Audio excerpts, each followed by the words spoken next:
Hello everyone. We were discussing about the theory behind Naive algorithm. Till now we were discussed about the following. We started with events ABC and we discussed about conditional probability and Bayes theorem. And with an example in Bayes theorem, we discussed about the terms priori probability and posterior probability. Then to represent events commonly, we introduced random variable x, and the random variable help us to understand probability distribution function. For discrete random variable, it is called PMF. For continuous random variable, it is called PDF. And we also discussed that there are various distributions based on PMF and PDF.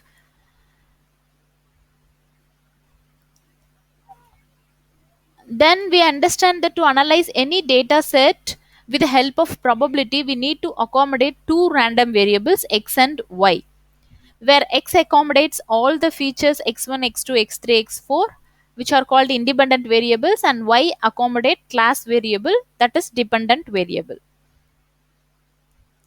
Then after two random variable comes, we discussed about joint probability distribution, which shows the probability distribution of two or more random variables. That is p of x comma y, which is joint probability mass function for discrete random variables, and f of x comma y, which is joint probability density function for continuous random variables. From this joint distribution, we can find a separate distribution of only x or only y, which we call it as marginal probability.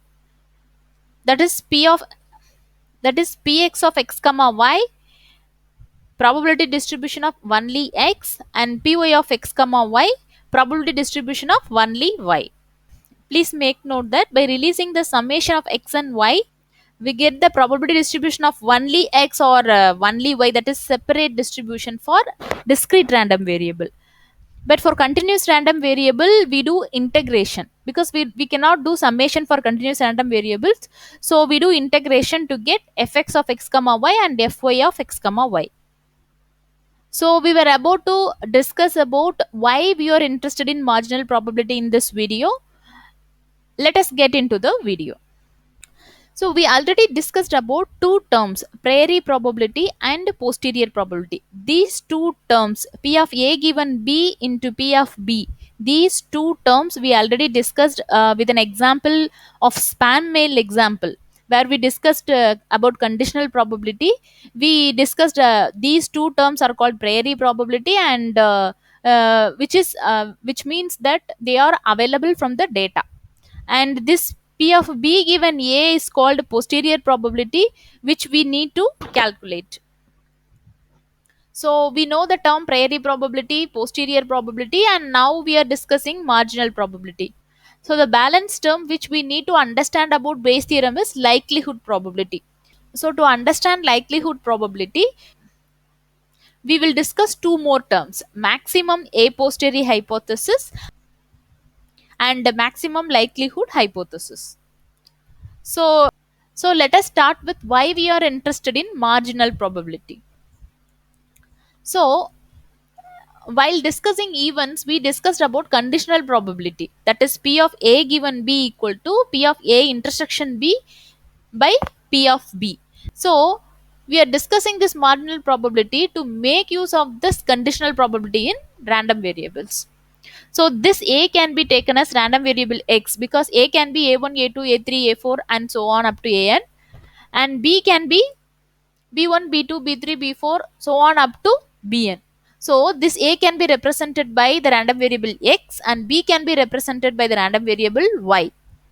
Then P of A intersection B is P of x comma y, and P of B is what the marginal probability P of y, that is probability exclusive for y. Next, let us understand what is likelihood probability.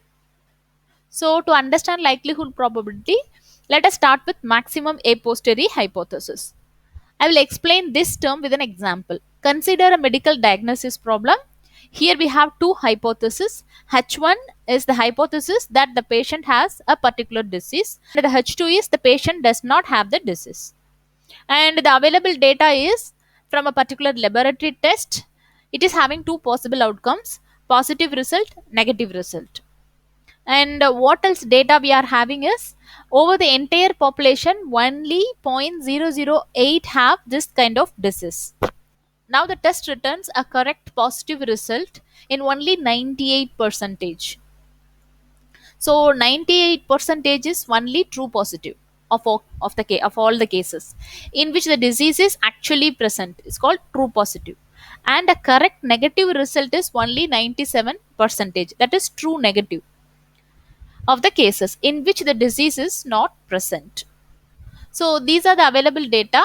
Now with the Bayes theorem is P of B given A equal to P of A given B into P of B by P of A. Now we are expressing this P of B given A in terms of our problem. In our problem, we have probability of the result coming positive given there is disease to the patient is what given. So from P of positive given disease, we can find P of disease given positive. So to find the efficiency of the test, we need to find the probability of probability of the patient having disease given the test result come positive. So from the Bayes theorem, we can find this probability. Now let us understand whatever data we are having using a tree diagram. So the over the entire population only 0.008 have this disease. That is, the probability of disease is 0.008, and the probability of no disease is 0.992. That is 1 minus 0.008 is 0.992. The test result coming positive is 0.98. That is 98 is true positive. So 1 minus 0.98 gives 0.02 is P of positive given disease. Sorry, P of negative given disease. And from the patient not having disease, the probability of negative result is 97 percentage of the case in which the disease is not present. So that is true negative. So true negative, that is P of negative given no disease. P of negative given no disease is 97 percentage, so 0.97. Probability of test result coming negative given there is no disease, so 0.97. And the balance 1 minus 0.97 is 0.03 is what the probability of test result coming positive given there is no disease. Okay, now let us focus on positive results. Probability of disease given positive equal to probability of positive given disease into probability of disease divided by probability of positive. So which is equal to 0.98. From this T diagram, we have taken the 0.98 into 0.008. 0.98 into 0.008. This is P of positive given disease, and this is probability of disease.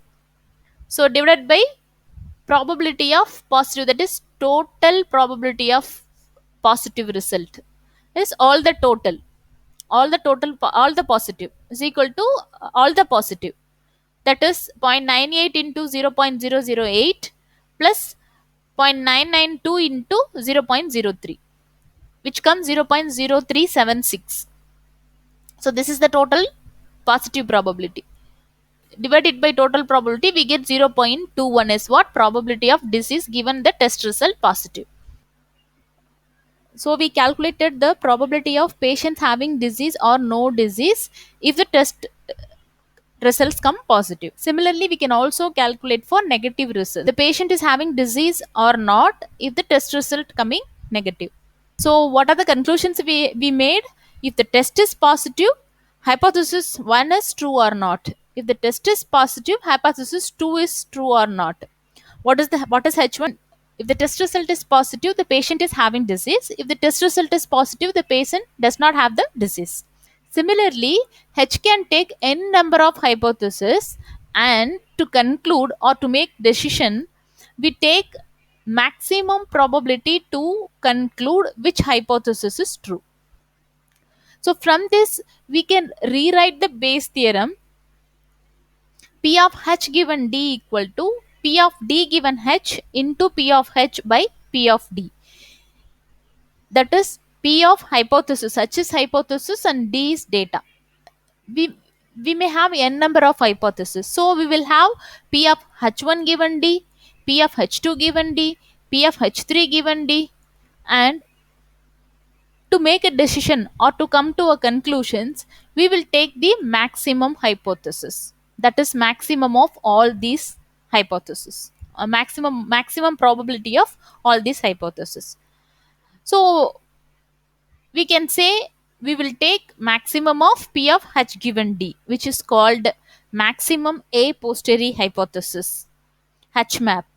In this P of D will come same for all the hypotheses. That is, the denominator is same for all the hypotheses. See, in this positive test result, this total probability P of positive is same for both the probabilities. So we can remove this. So to ease for easy calculation, for easy calculations, we are removing the denominator. Now H map becomes maximum of P of D given H into P of H. And this is maximum a posteriori hypothesis. Now, what is maximum likelihood hypothesis? We know that probability will be same for equally likely events. What is equally likely events? For example, when you throw a dice, there are equal probability of getting head and a tail. The probability of getting head is 1 by 2. Also, the probability of getting tail is 1 by 2. Now, this P of H, if sometime this data is not available, or equal chance of occurring, that is P of H1 equal to P of H2 equal to P of H3. So in this example, what if P of disease and P of no disease is having equal probabilities? In those cases, we can remove this P of H in all the calculations. So it is going to be same for all the hypotheses, right? So we are removing this. And this P of D given H is called likelihood probability. And this is called maximum likelihood hypothesis. Hope you understand every term in the Bayes theorem, and we are ready to discuss about Naive-Bayes classifier. So in the next video, we will discuss in detail about Naive-Bayes algorithm. So please subscribe my channel and share with your friends. Thank you.